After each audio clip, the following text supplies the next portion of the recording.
கர்த்தருடைய பரிசுத்த மேஜையிலே பங்கு பெறும் ஆராதனைக்கு வந்த உங்கள் ஒவ்வொருவரையும் கர்த்தர் நிறைவாய் ஆசீர்வதிப்பாராம். ஹல்லேலூயா. இந்த கொரோனா என்று சொல்லப்படுகிறதான இந்த கொள்ளை நோய் வந்து உலகத்தை, சடங்கு சம்பிரதாயங்களை வருஷங்களை தொண்டு தொட்டு அனுசரித்து வந்ததான அநேக காரியங்களை மாற்றியிருக்கிறதை எத்தனை பேருக்கு உணர முடிகிறது என்று தெரியவில்லை. என்னால் நல்லா உணர முடிகிறது. என்ன என்று சொன்னால், கத்தோலிக்க திருச்சபையில் இருக்கிறவர்கள் திருச்சபையை விட்டு வெளியே வர மாட்டார்கள். ஏன் என்று சொன்னால், அவர்கள் சொல்லுகிறதான மிக முக்கியமான ஒரு காரியம், செத்தா என்ன கல்லறவர், செத்தா கல்லறவர். ஆனால் அப்பேற்பட்டதான எதிர்பார்ப்போடு கூட இருந்த அநேகருடைய மரணம் சம்பவித்து கல்லறையிலே அடக்கம் பண்ணப்படாமல் எரித்து சாம்பலை மாத்திரம் கொடுக்கப்பட்ட கத்தோலிக்க திருச்சபையில் இருக்கிற அநேக ஜனங்களுடைய காரியங்களை நான் கேள்விப்பட்டேன். இலங்கை தேசத்தில் ஒரு மிக முக்கியமான ஒரு தலைவர், ஒரு நல்ல ஒரு தேவ மனுஷன், உங்களுக்கு தெரியும் என்று நான் நம்புகிறேன், பிரதர் டிவோட்டா, தெரியுமா? மறுமலர்ச்சி கூட்டம் என்று சொல்லுகிறதான இந்த பேர்படுத்தான ஒரு கூட்டத்தை ஆரம்பித்து வருஷங்களாய் நடத்தி வந்த மனுஷனும் அந்த தேவ மனிதரும் இந்த கொரோனாவினாலே மரித்து கடைசியில் அவருடைய சடலத்தை கல்லறையிலே வைக்கவில்லை, மாறா எரித்து சாம்பலை கொடுத்தார். அப்ப அவருடைய நம்பிக்கை என்னவாயிற்று? நெத்தியில பூச வேண்டியதான விபூதி புதன் பூச வேண்டியதான அந்த சாம்பலை கையில கொடுத்திருக்கிறாங்க. எங்க இந்து ஆலயங்களில் கொடுக்கிறது போல கொடுத்து நீங்களா வச்சுக்கிறீங்க அப்படின்னு சொல்லி இருக்கிறான். வருஷங்களாய் செய்தது செய்யப்படவில்லை. நற்கருணையும் அப்படிதான் கொடுத்துருப்பாங்க, நாம வாங்கி சாப்பிடணும். அதான் நாம பண்ணிட்டு கால் கழுவுகிறதான ஆராதனையும் இன்று அவருடைய திருச்சபையிலே நடைபெறவில்லை. எவ்வளவு துக்ககரமான ஒரு காரியம். ஆனால் இதையெல்லாம் அந்த ஜனங்கள் நினைவு கூர்ந்து இது எல்லாம் எதற்காய் நடக்கிறது, ஏன் இப்படி சம்பவிக்கிறது என்று சிந்தித்து தங்களுடைய ஆவிக்குரிய கண்களை திறந்தால் நலமாயிருக்கும். ஆவிக்குரிய வட்டாரத்தில் இருக்கிற நாமும் அது அதிகமாய் சிந்திக்க வேண்டியவர்களாக இருக்கும். அவர்களுக்கு அந்த காரியங்கள் நடந்தால் நமக்கு என்னெல்லாம் நடக்குமோ யாருக்குமே தெரியாது. ஆனாலும் அது எல்லாம் வராதபடிக்கு திறப்பிலே நிற்க வேண்டியதான ஒரு பெரிதான ஒரு வேலையை, ஒரு உத்தரவாதத்தை கர்த்தர் தன்னுடைய ஜனங்களாகிய பிள்ளைகளாகிய எனக்கும் உங்களுக்கும் கர்த்தர் கொடுத்திருக்கிறார். கடைசி நாட்களிலே வாழ்கிறதான நானும் நீங்களும் இந்த காரியங்களை உணர்ந்து செயல்பட வேண்டியவர்களாக இருக்கும். கர்த்தர் நல்லவராகவே இருக்கிறார்.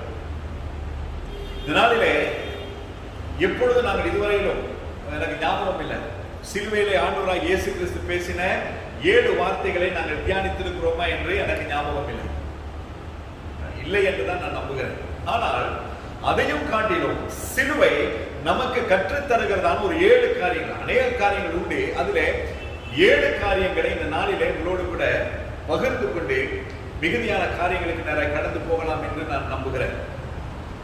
சிலுவை நமக்கு கற்றுக் கொடுக்கிறதான ஒரு 7 பாடங்கள். மத்திய எழுதினதான சுவிசேஷம் 26வது அதிகாரம் 39வது வசனம். மத்திய எழுதினதான சுவிசேஷம் 26வது அதிகாரம் 39வது வசனத்திலே நாங்கள் இப்படியாய் வாசிக்கிறோம். சற்று அப்புறம் போய் முகங்குப்புற விழுந்து, என் பிதாவே, இந்த பாத்திரம் என்னை விட்டு நீங்க கூடுமானால் நீங்கும்படி செய்யும். ஆகிலும்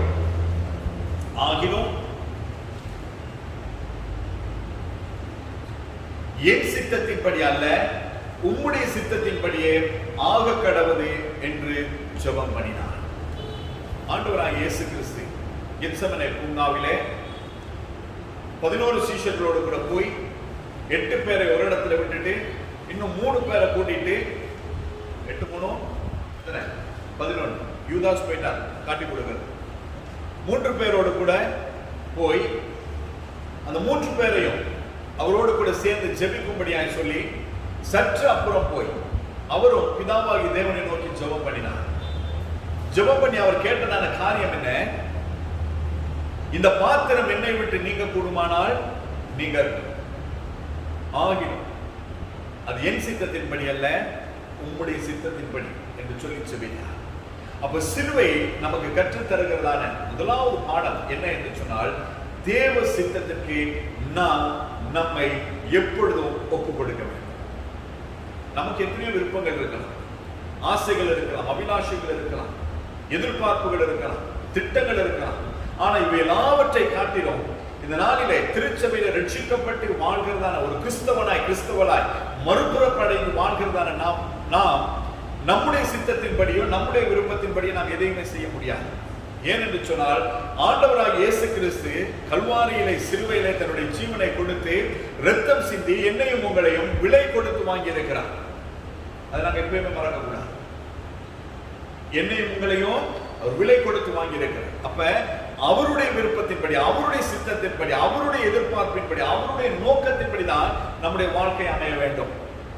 நமக்கு விருப்பம் இருக்கலாம், எதிர்பார்ப்பு இருக்கலாம், எல்லாமே இருக்கலாம், தப்பு கிடையாது. ஆனா எல்லாவற்றுக்கும் முன்பதாக நான் தேவ சமூகத்தில் வந்து, ஆண்டவரே இதை நான் செய்யட்டுமா, இங்க நான் போகட்டுமா, இதை நான் நடப்பிக்கணுமா அப்படின்னு சொல்லி தேவ சித்தத்தை கேட்டு நீங்கள் செய்து பாருங்கள். கர்த்தர் உங்கள் காரியங்களை வாய்க்க பண்ணுவார். அதுதான் ஒரு பெரிய ரகசியம். நாங்கள் தேவ சித்தத்துக்கு நம்ம ஒப்பு கொடுத்து தேவ திட்டத்தை நாங்கள் பெற்று அதன்படி நாங்கள் செய்யும் பொழுது தேவன் நம்மை ஆசீர்வதிக்கிறவராயிருப்பார். இரண்டாவது, பிலிப்பியருக்கு எழுதின நிருபம் 2வது அதிகாரம் 8வது வசனம். பிலிப்பியருக்கு எழுதின நிருபம் 2வது அதிகாரம் 8வது வசனம். அவர் மறுரூபமாய் காணப்பட்டு மரண பரியந்தம், அதாவது சிலுவையின் மரண பரியந்தம் கீழ்ப்படிந்தவராகி தம்மை தாமே தாழ்த்தினார். சிலுவையிலே இருந்து, இயேசு கிறிஸ்துவின் இடத்திலிருந்து நாங்கள் கற்றுக்கொள்ள வேண்டியதான இரண்டாவது பெரிய பாடம் என்ன என்று சொன்னால் கீழ்ப்படிதல். இந்த கீழ்ப்படிதல் அது நமக்கு அநேகமான நேரத்தில் வராது.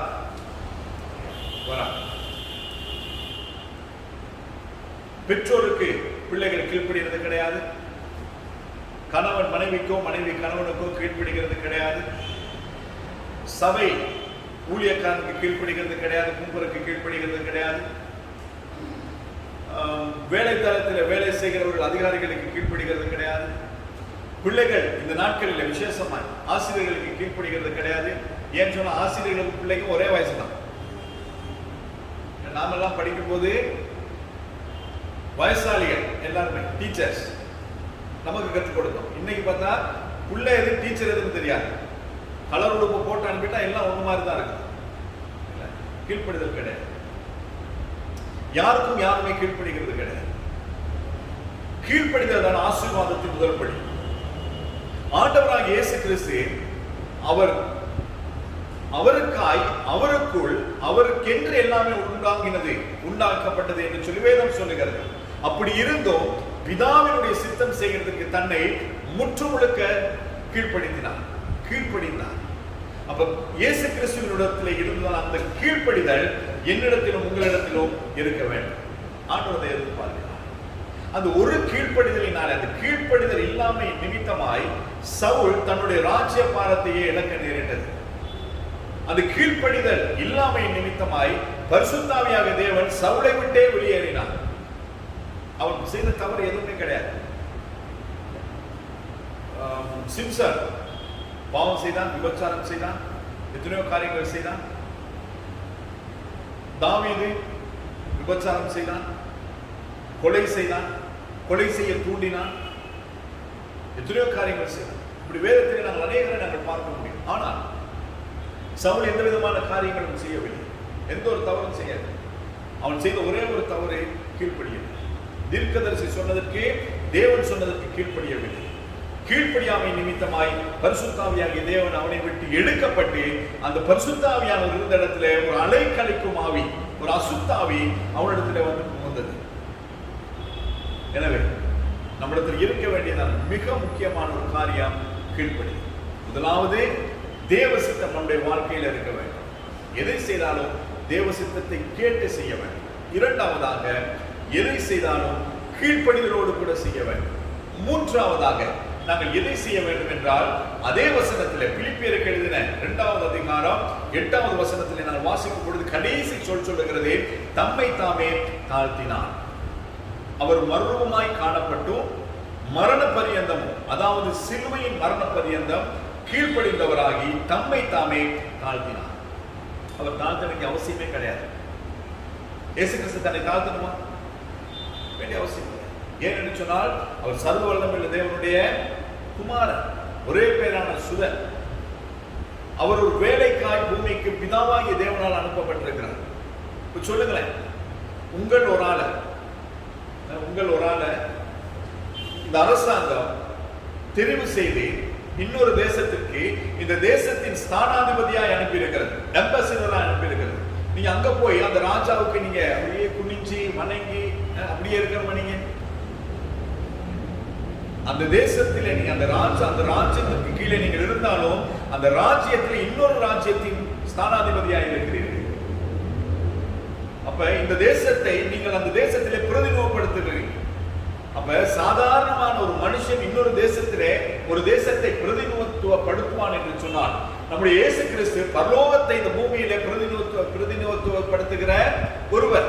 அவர் யாருக்குமே தாழ்மையா இருக்க வேண்டிய அவசியமே கிடையாது. ஆனாலும் ஆண்டவர் சிலுவை பரியந்தம் தன்னை தாழ்த்தினார்.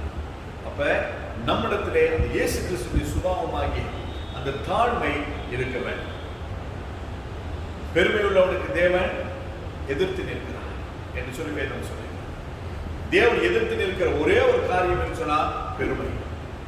நான் தான், என்னால எல்லாம் ஒண்ணுமே செய்ய முடியாது அப்படின்ற பெருமை நம்மிடத்தில் வரும் என்று சொன்னால் தேவன் நமக்கு எதிர்த்து நிற்கிறவராய் மாறுகிறார்.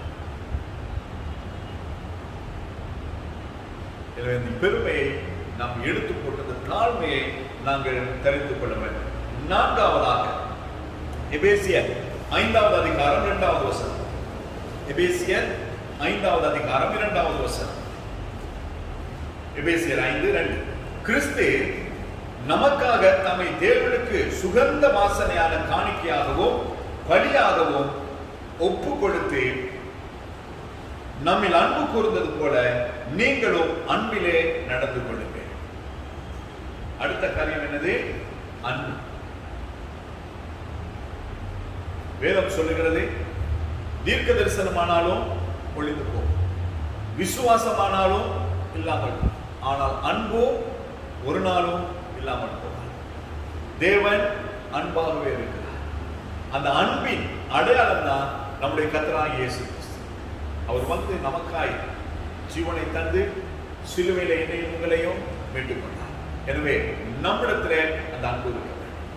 வேத வசனம், நீங்களும் அன்பிலே நடந்து கொள்ளுங்கள். நம்முடைய வாழ்க்கை எப்படி இருக்கணும்? அன்பினால் நிறைந்த, அன்பினால் பூரணப்பட்ட, அன்பினால் கட்டப்பட்ட ஒரு வாழ்க்கையாக இருக்க வேண்டும். அதுதான் நமக்கு சிலுவை கற்றுக் கொடுக்கிறது. அந்த அன்பில் லட்சணம் ஆண்டவர் நமக்காக மரித்திருக்கவே மாட்டார். நம்மீது கொண்ட அன்பின் நிமித்தமாய் அவர் சிலுவையிலே படப்போவதான வேதனைகள், பாடுகள், நிந்தைகள், அவமானங்கள் எல்லாவற்றையும் அவர் சுமந்து கொண்டார். கெத்செமனே பூங்காவிலே அவர் ஜெபம் பண்ணும் பொழுது வேதம் சொல்லுகிறது, அவருடைய இரத்த நாளங்கள் வெடித்து வேர்வை இரத்தத்தின் பெருந்துளிகளாய் சொட்டினதான். அப்படின்னா அந்த அளவுக்கு மரண வேதனை அனுபவித்திருக்கிறார். யாருக்காக? எனக்காக. அவ்வளவு வேதனைப்பட்டிருக்கிறார். அந்த வேதனையை நாங்கள் நினைப்போம் என்று உண்மையாய் அவர் மீது நாங்கள் அன்பு செலுத்துவோமாய் இருந்தால், அவர் எனக்காய் பட்டதான அந்த வேதனை, அந்த தியாகத்தை நாங்கள் நினைவு கூறுவோம் என்று சொன்னால், நாங்கள் ஒரு நாளோ மற்றவர்கள் மீது அன்பு செலுத்தாத பிடிக்கிறது. ஏனென்றால் ஒன்றுக்கும் தகுதி இல்லாத, ஒருவராலும் அங்கீகரிக்கப்பட முடியாத, ஒருவராலும் ஏற்றுக்கொள்ளப்பட முடியாத என்னை ஆண்டவர் பரலோகம் ஏற்றுக்கொண்டிருக்கிறது. ஆண்டவர் என்னை ஏற்றுக்கொண்டிருக்கிறார். என்னுடைய பாவங்களை மன்னித்திருக்கிறார். என்னுடைய மீறுதல்களை, அக்கிரமங்களை முதுகுக்கு பின்பதாய் தூக்கி எறிந்திருக்கிறார். அப்பேற்பட்டதான் அந்த ஆண்டவருடைய அன்பை நாம் நம்முடைய வாழ்க்கையில சுமந்து மற்றவர்களோடு கூட அன்போடு கூட நாங்கள் நடந்து கொள்ள வேண்டியவர்களாக இருக்கிறோம். அதை வேதம் நமக்கு கற்றுக் கொடுக்கிறது. 5வதாக எபிரேயர் 13வது அதிகாரம் 12வது வசனம். எபிரேயர் 13வது அதிகாரம் 12வது வசனம். அந்தப்படியே இயேசுவும் தம்முடைய சொந்த இரத்தத்தினாலே ஜனத்தை பரிசுத்தம் செய்யும்படியாக நகர வாசலுக்கு புறம்பே பாடுபட்டார். ஆண்டவர் எதற்காய் பாடுபட்டார்? நம்மை பரிசுத்தப்படுத்தும்படி. அவர் பரிசுத்தர். சேனைகளின் கர்த்தர் பரிசுத்தர் பரிசுத்தர் பரிசுத்தர் பரிசுத்தர் பரிசுத்தர் பரிசுத்தர் பரிசுத்தர் பரிசுத்தர் என்று சொல்லி இடைவிடாதபடிக்கு சேராபீன்களும் கேராபீன்களும் கோடான கோடி தூதர்களும் இடைவிடாதபடிக்கு பரலோகத்தின் தேவனை துதித்துக் கொண்டே இருக்கிறார்கள். நிறைய சர்ச்ல பாத்தீங்கன்னா பின்னுக்கு ஒரு வாசகம் போட்டிருக்கும், பரிசுத்த அலங்காரத்துடனே கர்த்தரை தொழுது கொள்ளுங்கள் என்பதாக. நாம் ஆராதிக்கிற தேவன் அவர் பரிசுத்தர். அப்ப அவரை ஆராதிக்கும் பொழுது, அவருடைய சமூகத்துக்கு வரும் பொழுது நாமும் பரிசுத்தராய் இருக்க வேண்டும். பரிசுத்தம் இல்லாமல் ஒருவனும் தேவனை தரிசிக்க முடியாது, பார்க்க முடியாது, பேச முடியாது, கேட்க முடியாது. அந்த பரிசுத்தம் இல்லாமல் நாங்கள் தேவனை அண்டைய முடியாது, கிட்டி சேர முடியாது. ஏனென்று சொன்னால் அவர் பரிசுத்தராய் இருக்கிறார்.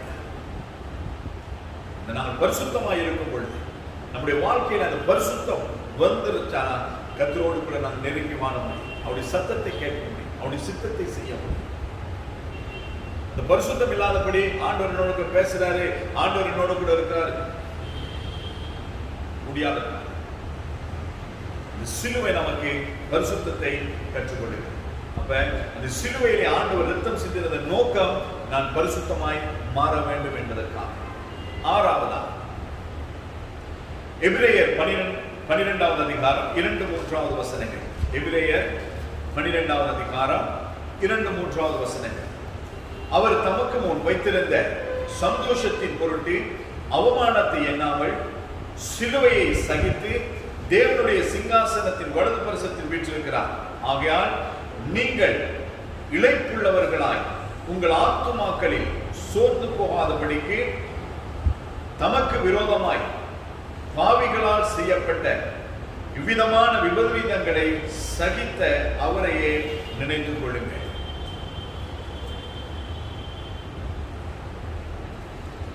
ஆறாவது ஆண்டவர் என்ன சொல்றாரு? நமக்கு விரோதமாய் வருகிறதான பாடுகள் எல்லாவற்றையும் நாங்கள் என்ன செய்ய வேண்டியவர்களாய் இருக்கிறோம்? சகிக்க வேண்டியவர்களாய். உலகத்தில் உங்களுக்கு உபத்திரவம் உண்டு, ஆனாலும் திடன் கொள்ளுங்கள், நான் உலகத்தை ஜெயித்தேன். ஆண்டவர் ரட்சிக்கப்பட்டா சொல்ற, நீங்க ரட்சிக்கப்பட்டா ஆலயத்துக்கு போனா உங்களுக்கு பிரச்சனை இருக்காது அப்படின்னு சொல்லல. ஆண்டவர் உலகத்துல நீங்க உலகத்துல வாழும் நாள் அத்தனையும் உங்களுக்கு உபத்திரவம் உண்டு, ஆனாலும் திடன் கொள்ளுங்கள். மாத்திரமல்ல, ஆண்டவர் சொல்றார், உங்கள் திராணிக்கு மேலாய் சோதிக்கப்படுகிறதுக்கு இடம் கொடை. அதாவது நமக்கு இருக்கிற பலன் வரைக்கும் தான், நம்மால பொறுக்கக்கூடிய, நம்மால தாங்கக்கூடிய, நம்மால சகிக்கக்கூடிய, நம்மால மேற்கொள்ளக்கூடிய அளவுக்கு மட்டும்தான் ஆண்டவர் நமக்கு உபத்திரவத்தையோ போராட்டத்தையோ அல்லது கஷ்டத்தையோ கொடுப்பார். அதற்கு மேலாய் நமக்கு ஆண்டவர் கொடுக்க மாட்டார். எவ்வளோ கஷ்டம் வந்தாலும் அந்த கஷ்டங்களை உங்களுக்கு தாங்குகிறதற்கு, சகிக்கிறதற்கு, மேற்கொள்ளுகிறதற்கு பலன் இருக்கிறதை குறித்து எப்பொழுதும் சந்தோஷப்படுங்க. ஆண்டவர் சொல்லுங்க. எப்பொழுதும் நான் நினைக்கிறதா, எனக்கு நிறைய பிரச்சனைகள் வரும் பொழுது, போராட்டங்கள் வரும் பொழுது நான் நினைக்கிற காரியம், இன்னும் எனக்கு பலன் இருக்கு. இந்த போராட்டங்களை, இந்த பிரச்சனைகளை அல்லது வருகிறதான காரியங்களை சகித்து தாங்கி சுமந்து மேற்கொண்டு முன்னேறி போவதற்கு இன்னும் எனக்கு பலன் இருக்கிறது. அதை நினைச்சு ஆண்டவரோடு கூட அப்படியே போயிட்டு இருக்கு. அதனாலதான் இத்தனை வருஷங்கள், இத்தனை காலங்கள் வர எனக்கு போதுமானதான் ஆண்டுடைய. அப்ப சிலுவை நமக்கு கற்றுக் கொடுக்கிற ஆறாவது பாடம் என்ன என்று சொன்னால், பாடுகள் நமக்கு உண்டு, இந்த பாடுகளை நாங்கள் சகிக்க வேண்டும். சகிக்கும் பொழுது பாடுகள் அது பரவசமாய் மாறும், சந்தோஷமாய் மாறும். ஆண்டவர் பாடுபட்டார், சிலுவையிலே மரித்தார். ஆனால் பரலோகத்திலே பிதாவாகி தேவனுடைய வலது பக்கத்திலே இன்று கம்பீரமாய் அவர் வீற்றிருக்கிறார். மனவாட்டியாகி என்னையும் உங்களையும் வந்து சேர்த்து கொண்டு போகும்படிக்கு ஒரு எதிர்பார்ப்போடு கூட அவர் காத்துக் கொண்டிருக்கிறார். நாம் தயாராகி அவருடைய வருகைக்காய் நாங்கள் ஜெபித்து காத்திருப்போம் என்று சொன்னால் மணவாளன் வந்து நம்மை அவரோடு கூட சேர்த்து செல்வார்.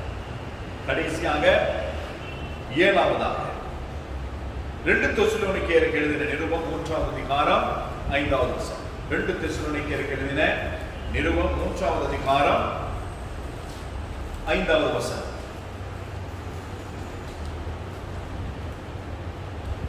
கர்த்தர் உங்கள் இருதயங்களை தேவனை பற்றும் அன்புக்கும் கிறிஸ்துவின் பொறுமைக்கும் நேராய் நடத்துவாராக. எதற்கு நிறைய நடத்துவாராக? எதற்கு நிறைய நடத்துவாரா? பொறுமை. பொறுக்க வேண்டும். என்ன நடந்தாலும் பொறுக்க. பொறுத்து போயிட்டே இருந்தா வேதம் சொல்லுகிறது. பொறுத்தால் வேதம் இல்லை, உலக ஒரு ஒரு பழமொழி இருக்கிறது. என்னது? பொறுத்தால் பூமி ஆழ்வார். பொறுத்தா என்ன செய்வோமா? பூமி ஆழ்வார். அப்ப நாங்க பொறுக்கிறோம். இவ்வளோ பிரச்சனை வந்தாலும், இவ்வளோ பாடுகள் வந்தாலும், ஆண்டவருடைய சிலுவைக்கு முன்பதாய் நாங்கள் பார்க்கும் பொழுது அந்த பாடுகள், அந்த நிந்தை, அந்த அவமானம், அந்த கசையடிகள், அந்த முள்முடி, அந்த ஆணி, அதுக்கு முன்பதாக நமக்கு வருகிற பாடுகள் எதுவுமே பொருட்டே கிடையாது.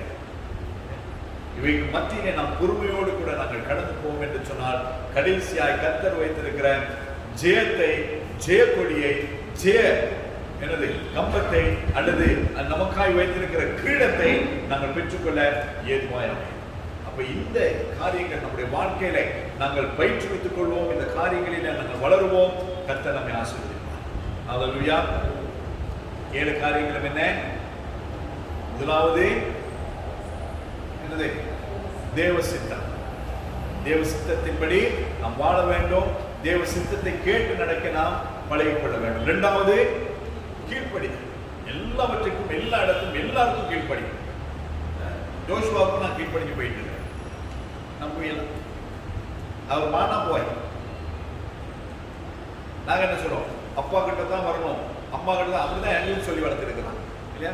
பெரியவங்க கூப்பிட்டா என்ன வேலை இருந்தாலும் அப்படியே வச்சுட்டு ஓடி போயிடும். இருக்கிற இடத்துல இருந்து சொல்லுங்க அப்படி கேட்கக்கூடாது. அப்படிதானே? அப்படிதான் நாங்க வளர்க்கணும். கூப்பிட்டா என்ன வச்சுதான் வேலை செஞ்சாலும் அப்படியே வச்சுட்டு அங்க போய் நின்று நிக்கணும். சொல்லுங்கம்மா, சொல்லுங்கப்பா, சொல்லுங்க தாத்தா அப்படி. இப்ப அவருக்கு அப்பா கொஞ்சம் வாங்க அப்படின்னா நான் உள்ள வேலையெல்லாம் வச்சுட்டு அவர்கிட்ட போய் நிற்பேன். ஏன் கூப்பிட்டீங்க அப்படின்னு அவருக்கும் கீழ்படி கேட்டு பாருங்க. வேண்டாம், நான் கூப்பிட்டா வரமாட்டேன். அவர் வந்து சொல்லுவார், படுத்துருந்தேன் சாயந்தரம் கொஞ்சம் நேரம். அவர் சொன்னா மருந்து கொடுக்கணும், எடுத்துட்டு வாங்க அப்படின்னா நான் போய் கொடுத்த மாட்டேன். கீழ்படி தப்பு கிடையாது. தாழ்மை. எல்லா இடத்திலும் நாங்கள் தாழ்ந்து போகிறதுனாலே நாங்கள் அந்த தாழ்மையை குறித்து நாங்கள் வெட்கப்பட வேண்டிய அவசியமே கிடையாது. நம்மை தாழ்த்தும் பொழுது தேவன் நம்மை உயர்த்துவார். என்னை தாழ்த்தினது நிமித்தமாய் கர்த்தர் எனக்கு ஒரு பெரிய ஒரு பாக்கியத்தை கொடுத்தான். எத்தனை பேர் நம்புவீங்களோ தெரியாது. வருகிற போய தினத்தன்று பாஸ்டர் கிளர்னுடைய சர்ச்சிலே பிரசங்கிக்கும்படியாக என்னை அழைத்திருக்கிறார்.